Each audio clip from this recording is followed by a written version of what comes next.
정점은 침묵했다. 일본 야쿠자 구미초. 법정에서 무너진 충격의 18년 실형 도쿄 항구에 겨울비가 내리던 밤이었다. 컨테이너 사이로 불빛이 희미하게 흔들렸고 크레인의 금속음이 낮게 울렸다. 한국대검찰청 국제범죄수사과 소속 파견검사 한지훈은 검은 코트를 여미며 차 안에서 항구 사무동을 바라보고 있었다. 그가 쫓는 대상은 단순한 폭력배가 아니었다. 일본 최대 야쿠자 조직 야마구치구미와 연결된 자금 흐름이었다. 사건은 겉으로 보면 평범했다. 한국의 중견 건설 회사가 도쿄 재개발 사업에 참여했고 현지 파트너를 통해 지역 안정 비용이라는 명목으로 거액을 지불했다. 일본 언론은 이를 통상적 관행처럼 다뤘다. 그러나 지훈의 눈에는 그 돈이 단순한 비용이 아니었다. 자금 일부가 특정 계좌를 거쳐 사라졌다. 그 계좌의 최종 목적지는 이름조차 드러나지 않는 재단법인이었다. 등기부상 이사들은 모두 전과가 없었고 합법적인 기업인들이었다.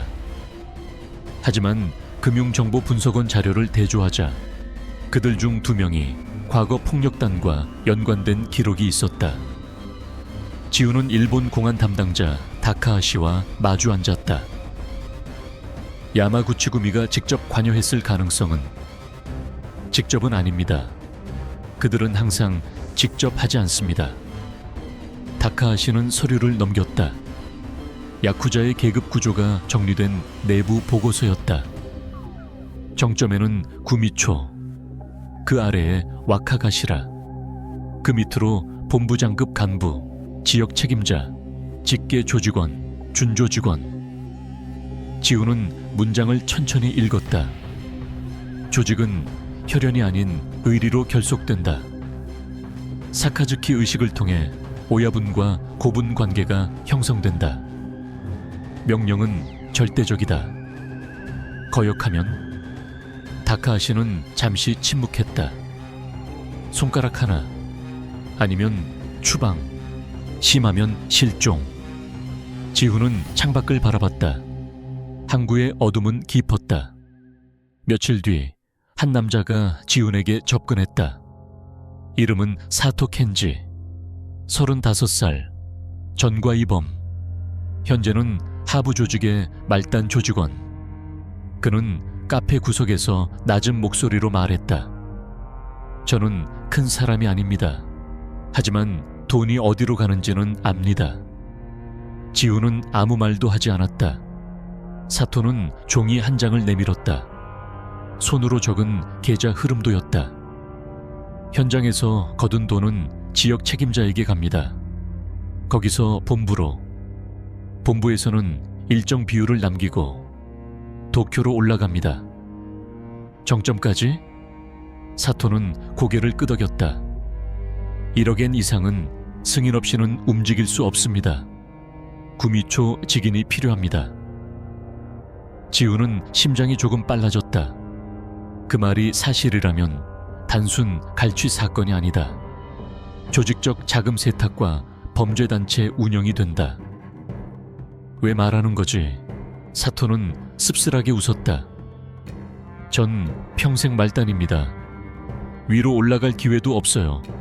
그런데 책임은 항상 우리 몫이죠.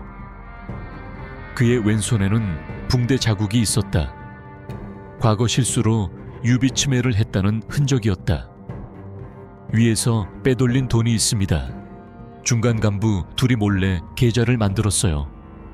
정점은 모를 겁니다. 지훈은 그 문장을 놓치지 않았다. 서열이 완벽할수록 내부 균열은 치명적이다. 그러나 야쿠자의 세계는 단순하지 않았다. 사카즈키 의식은 단순한 술자리가 아니다. 오야분과 고분이 잔을 나누는 순간 그 관계는 가족이 된다. 법보다 강한 유대다. 조직은 이를 통해 수직 구조를 유지한다. 구미초는 얼굴을 자주 드러내지 않는다. 그는 상징이다. 말 한마디면 지역 조직이 해체되기도 하고 새로운 사업이 시작되기도 한다. 부동산, 건설, 금융, 심지어 연예 기획사까지 합법과 불법의 경계는 흐릿했다. 지우는 금융자료를 밤새 분석했다. 한국 기업이 지불한 200억 원 중 60억이 일본 계좌를 거쳐 사라졌다. 그중 30억은 도쿄 소재 부동산 법인으로, 20억은 싱가포르 페이퍼 컴퍼니로, 나머지는 현금화됐다. 문제는 증거였다. 자금 이동 기록만으로는 정점을 기소하기 어렵다. 직접 지시가 필요했다. 사토는 추가 자료를 넘기겠다고 했다. 본부 회의가 있습니다.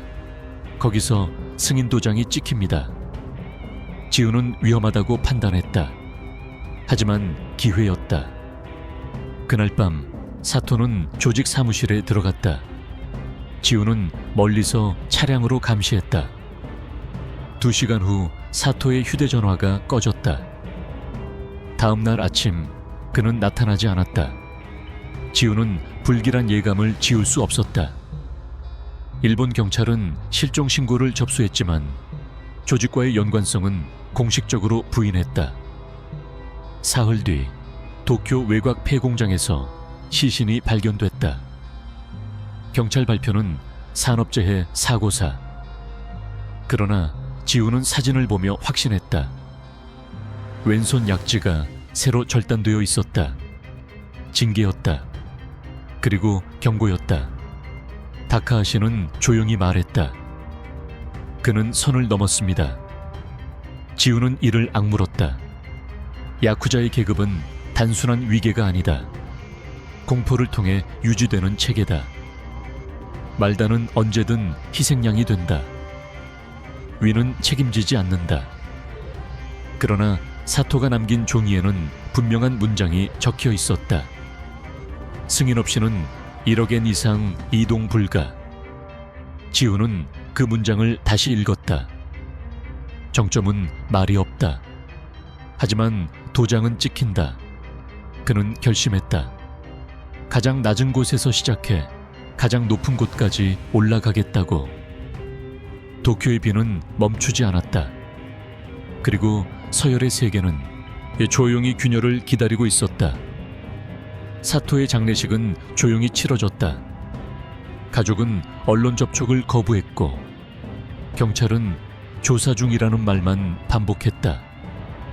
조직은 아무 일도 없었다는 듯 움직였다. 사무실 불은 평소처럼 켜졌고 검은 양복 차림의 남자들은 정해진 시간에 출근했다. 한지우는 그 침묵이 더 위협적으로 느껴졌다. 야쿠자의 세계에서는 죽음조차 질서 안에 있었다. 일본 공안은 내부 분석 자료를 추가로 제공했다. 보고서에는 야쿠자의 구조가 더 구체적으로 정리돼 있었다. 구미초, 절대 권위, 와카가시라, 실질적 운영 책임자, 세코마, 재정 및 인사 담당, 지역 본부장, 현장 통제, 직계 조직원, 실행, 준조직원, 가장 낮은 단계. 이 구조의 핵심은 책임 분산입니다. 다카하시가 말했다. 불법 행위는 항상 말단에서 발생합니다. 지시는 구두로만 내려오고 기록은 남지 않습니다. 지우는 고개를 끄덕였다. 하지만 이번엔 달랐다. 자금 승인 문건이 존재했다. 문제는 그것을 법정에서 입증할 수 있느냐였다. 사토의 죽음 이후 조직 내부는 미묘하게 흔들리고 있었다. 지우는 또 다른 하부 조직원과 접촉했다. 이름은 나카무라. 그는 사토보다 한 단계 위 직급이었다. 사토가 왜 죽었는지 압니까? 지훈이 물었다. 나카무라는 담배를 꺼내 물었다가 다시 넣었다. 사고였다고 들었습니다. 손가락이 잘린 채로요? 그는 눈을 피했다. 우리 세계에서 질문은 위험합니다. 지훈은 압박하지 않았다. 대신 자료를 보여줬다. 한국 기업 자금 60억 원의 흐름도, 중간에 새로 생성된 비밀 계좌 2개, 명의는 본부장급 간부의 측근. 나카무라의 표정이 굳었다. 이건 공식 계좌가 아닙니다. 알고 있군요. 그는 한참 침묵하다가 낮게 말했다. 최근 본부에서 긴급 회의가 있었습니다. 정점까지 보고가 올라갔다는 말이 돌았습니다. 구미초가 알았다는 겁니까? 그건 모릅니다. 하지만 와카가시라가 경로했다는 건 확실합니다. 야쿠자의 서열은 절대적이지만 돈 앞에서는 균열이 생긴다. 중간 간부 둘이 자금을 일부 빼돌린 사실은 조직 내에서도 금기였다. 정점은 모든 수익이 자신에게 보고되기를 원한다.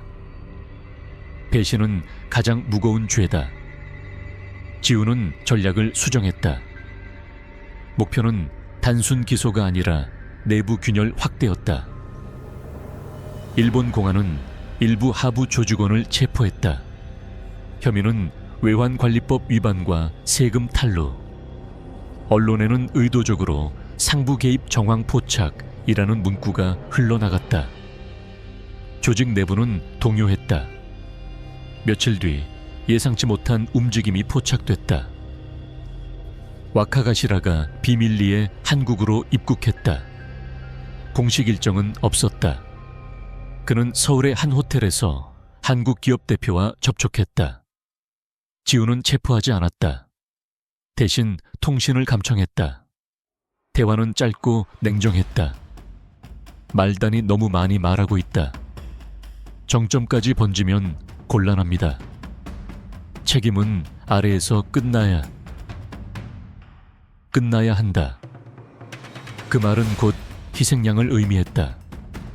그날 밤 도쿄에서 또 한 명의 하부 조직원이 체포됐다. 그는 조사 초반엔 침묵했지만 일본 공안이 자금 빼돌림 자료를 제시하자 흔들렸다. 위에서 일부를 따로 관리했습니다. 공식 보고와 다른 계좌가 있었습니다. 정점도 알았습니까? 그는 고개를 저었다. 와카가시라 선에서 정리됐을 겁니다. 이 진술은 결정적이었다. 만약 와카가시라가 자금 흐름을 통제했다면 정점은 최소한 관리 책임에서 자유롭지 않다. 그러나 동시에 위험도 커졌다. 나카무라는 갑자기 연락이 끊겼다. 그의 아파트는 비어 있었다. 짐은 그대로였다. 지우는 깨달았다. 조직은 내부 정리를 시작했다. 야쿠자의 서열은 단순히 위에서 아래로 흐르지 않는다. 위기를 감지하면 아래는 위를 지키기 위해 스스로 사라진다. 서울 호텔, 와카가시라는 마지막으로 한국 기업 대표를 만났다. 우리는 질서를 지킵니다. 질서가 무너지면 모두가 끝납니다. 그의 목소리는 낮았지만 단호했다. 지우는 체포영장을 손에 쥐고 있었다. 외환관리법 위반, 범죄 수익은닉 공모. 호텔 로비에서 체포가 이루어졌다. 와카가시라는 저항하지 않았다. 다만 짧게 말했다. 정점은 직접 움직이지 않는다. 그 말은 사실이었다. 하지만 법은 움직일 수 있다. 이 부의 끝에서 균열은 명확해졌다. 사토의 죽음은 헛되지 않았다. 자금 흐름은 드러났고 와카가시라는 구속됐다. 이제 문제는 하나였다. 그가 입을 열 것인가? 아니면 서열의 세계가 끝까지 그를 침묵시키는가? 도쿄와 서울을 잇는 이 사건은 더 이상 단순한 갈취 사건이 아니었다. 정점을 향한 수사가 본격적으로 시작되고 있었다. 서울구치소 접견실은 조용했다. 강화유리 너머에 앉은 와카가시라는 이전과 다르게 초조해 보였다. 넥타이는 느슨했고 눈 밑엔 피로가 짙게 내려앉아 있었다. 한지우는 서류를 내려놓았다. 일본 송환 요청이 들어왔습니다. 와카가시라의 시선이 잠시 흔들렸다. 그는 알고 있었다. 일본으로 돌아가면 법정이 아니라 조직 내부 정리가 먼저일 가능성이 높다는 것을. 여기서 재판을 받으면? 그가 낮게 물었다. 협조 정도에 따라 다릅니다. 침묵이 길어졌다. 야쿠자의 세계에서 침묵은 미덕이다. 특히 와카가시라, 즉 이 인자는 조직의 방패이자 칼이다. 구미초의 권위를 지키기 위해 모든 비난을 감수하는 자리. 그가 무너지면 정점이 흔들린다. 일본 공안은 긴급 보고를 보냈다. 도쿄 본부에서 비공식 간부 회의가 열렸다는 정보였다. 정점, 즉 구미초는 공식 석상에 나타나지 않았다. 그러나 회의 내용은 분명했다. 책임은 선에서 끊는다. 그 선이 어디인지가 문제였다. 지우는 확보한 통신 기록을 다시 분석했다. 한국 기업 자금 60억 원 중 20억이 싱가포르 페이퍼 컴퍼니로 이동했다. 그 회사의 실소유주는 일본 국적의 변호사. 그리고 그 변호사는 과거 야마구치구미 법률 자문을 맡았던 인물이었다. 직접 연결은 아니었다. 그러나 고리는 충분히 좁혀지고 있었다. 문제는 의도였다. 정점이 몰랐다는 주장에 대한 반박이 필요했다. 며칠 뒤 예상치 못한 연락이 들어왔다. 조건부 진술을 하겠습니다. 와카가시라였다. 그의 요구는 단순했다. 가족의 신변 보호, 일본 송환 보류, 언론 비공개. 지우는 일본 검찰과 협의했다. 완전한 보호는 불가능했지만 최소한 공개적 보복은 막을 수 있는 조치가 마련됐다. 진술은 밤늦게 시작됐다. 우리는 구조입니다. 와카가시라가 말했다. 구미초는 직접 명령하지 않습니다. 하지만 모든 큰 자금은 보고됩니다. 이번 건도. 그는 잠시 눈을 감았다. 1억엔 이상은 승인 없이는 움직이지 않습니다. 이번엔 보고됐습니다. 승인도 있었습니까? 도장은 찍혔습니다. 그 한 문장이 방안의 공기를 바꿨다. 그는 내부 승인 체계를 상세히 설명했다. 지역 책임자가 자금 취합, 본부 재정 담당에게 보고, 와카가시라 검토, 구미초 최종 승인. 승인은 항상 서면으로 남지 않습니다. 하지만 이번엔 규모가 컸습니다. 합법 사업으로 위장해야 했기 때문에 서류가 필요했습니다. 그 서류는 어디 있습니까? 도쿄 본부 금고, 그리고 사본 하나는 변호사 사무실. 지우는 즉시 일본 공안과 공조수색을 요청했다. 동시에 조직 내부는 급격히 흔들리고 있었다. 중간 간부 둘이 사라졌다. 언론은 해외 출국이라고 보도했지만 공안은 행방을 파악하지 못했다. 정점은 여전히 침묵했다. 그러나 하부 조직에서는 소문이 돌았다. 와카가시라가 입을 열었다. 정점이 버렸다. 이제 누가 책임지나? 야쿠자의 서열은 공포로 유지된다. 그 공포가 보호에서 버림으로 바뀌는 순간 균열은 위로 향한다. 도쿄. 일본 공안이 변호사 사무실을 압수수색했다. 합법기업 자문 파일 사이에서 문제의 계약서 사본이 발견됐다. 프로젝트 승인, 총액 1억 엔 이상, 상부 승인 완료. 하단에는 도장이 찍혀 있었다. 구미초 개인 인장과 일치하는 인형. 변호인은 즉시 반박했다. 위조 가능성.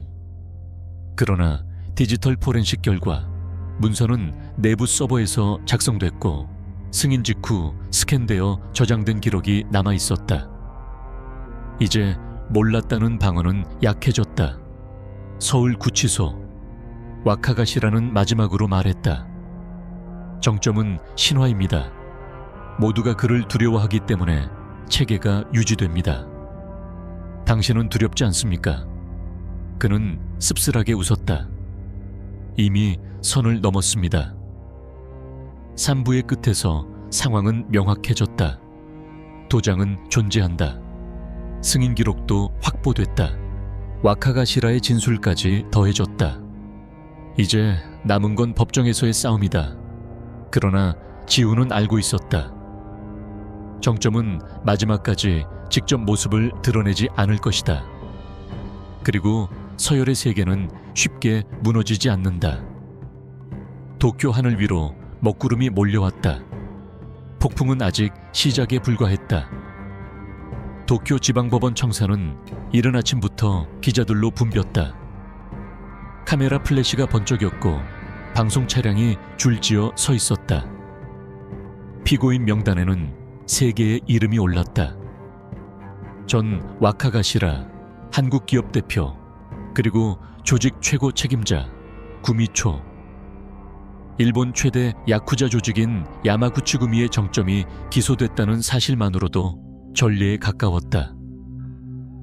재판 첫날, 구미초는 검은 정장 차림으로 법정에 들어섰다. 표정은 담담했고 시선은 흔들림이 없었다. 그는 직접 범행을 지시한 적이 없다고 주장했다. 변호인은 단호했다. 피고는 상징적 지도자일 뿐 구체적 자금 이동을 승인한 사실이 없습니다.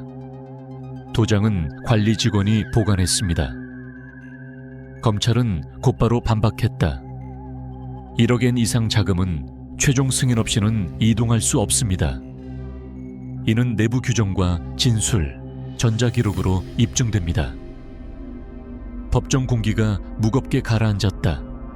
핵심은 2가지였다. 승인 도장의 실질적 통제권이 누구에게 있었는가? 와카가시라의 진술이 신빙성을 갖는가? 변호인단은 와카가시라를 배신자로 몰았다. 형량 감면을 위해 거짓 진술을 하는 것 아닙니까? 와카가시라는 잠시 침묵하다가 답했다. 저는 구조를 설명하고 있습니다. 이 조직은 개인이 아닙니다. 체계입니다. 검찰은 금융 포렌식 결과를 제시했다.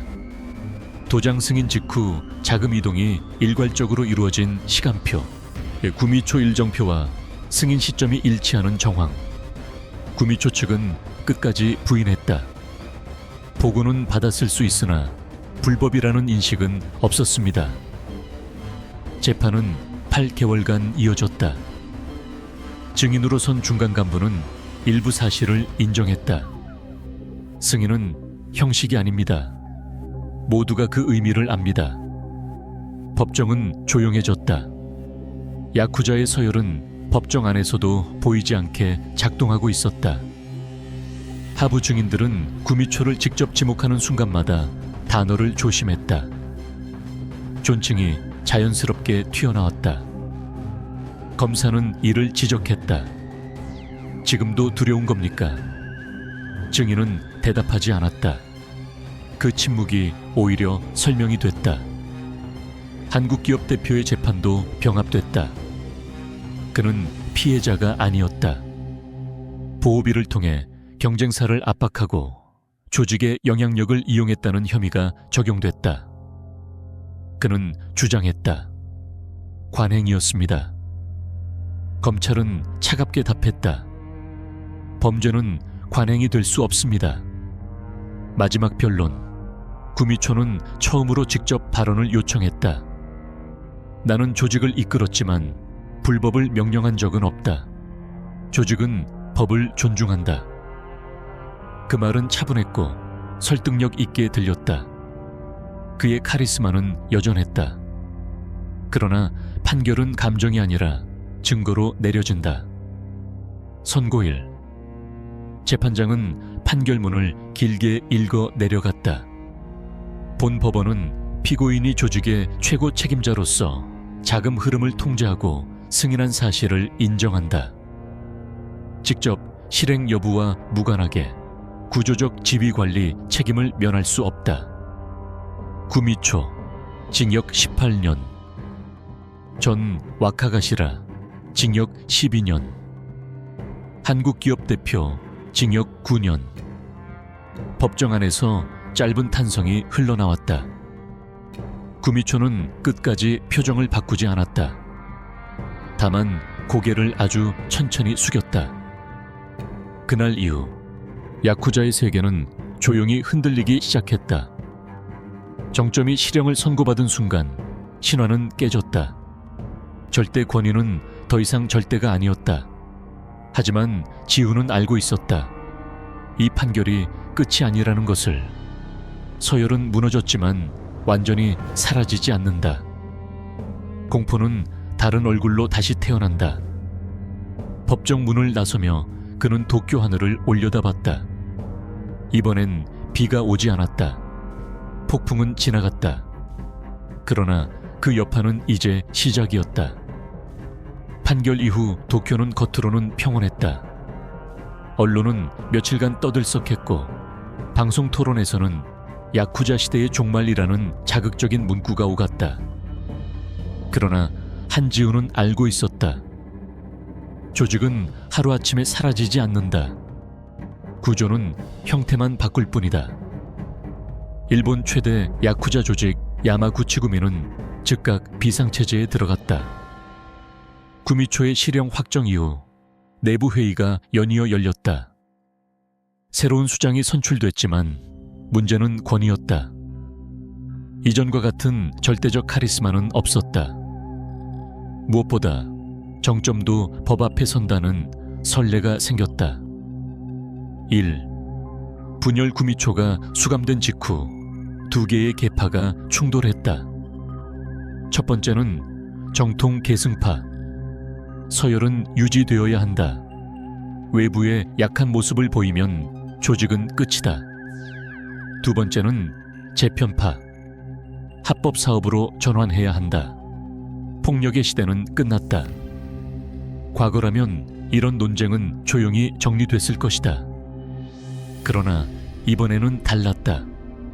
중간 간부들 사이에서 공개적 불만이 터져나왔다.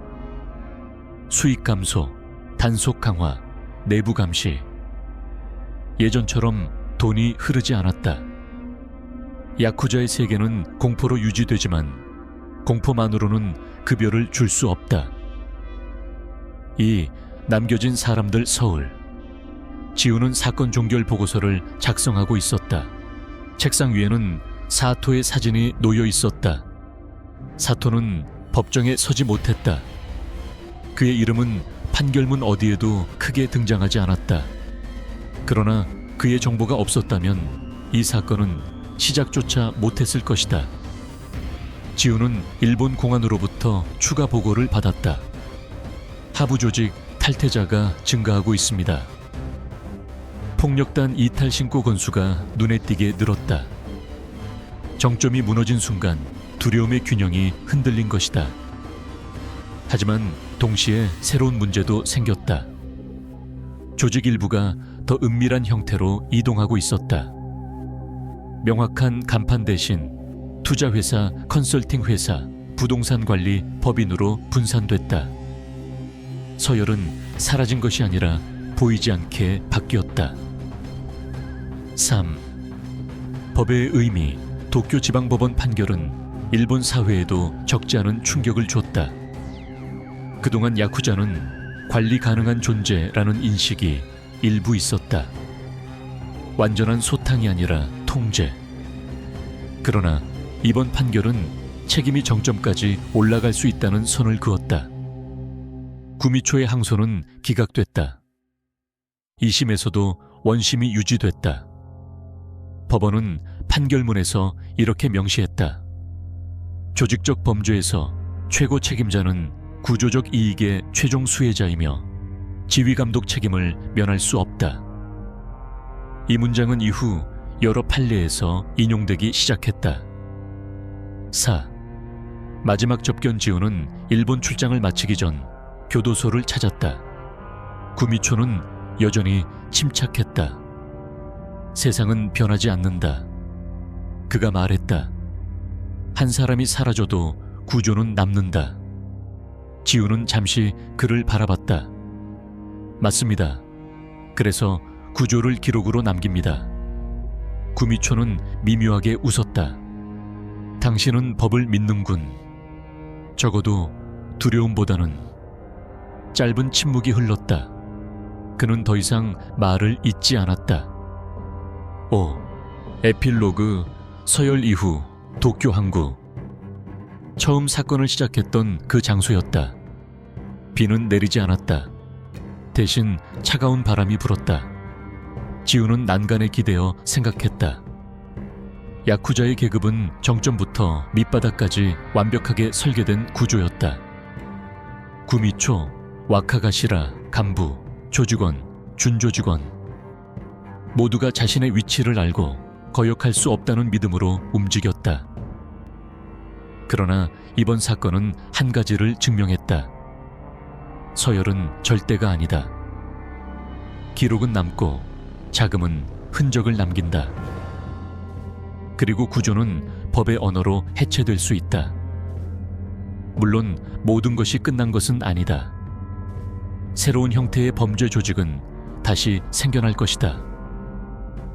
하지만 적어도 하나의 신화는 무너졌다. 정점은 말이 없었지만 결국 법정에 섰다. 침묵은 깨졌고 두려움은 균열을 맞았다. 지우는 휴대전화를 꺼내 마지막 보고를 전송했다. 사건 종결. 그러나 그는 알고 있었다. 이것은 끝이 아니라 또 다른 시작이라는 것을. 도쿄의 불빛이 하나둘 켜졌다. 서열의 세계는 조용히 변하고 있었다.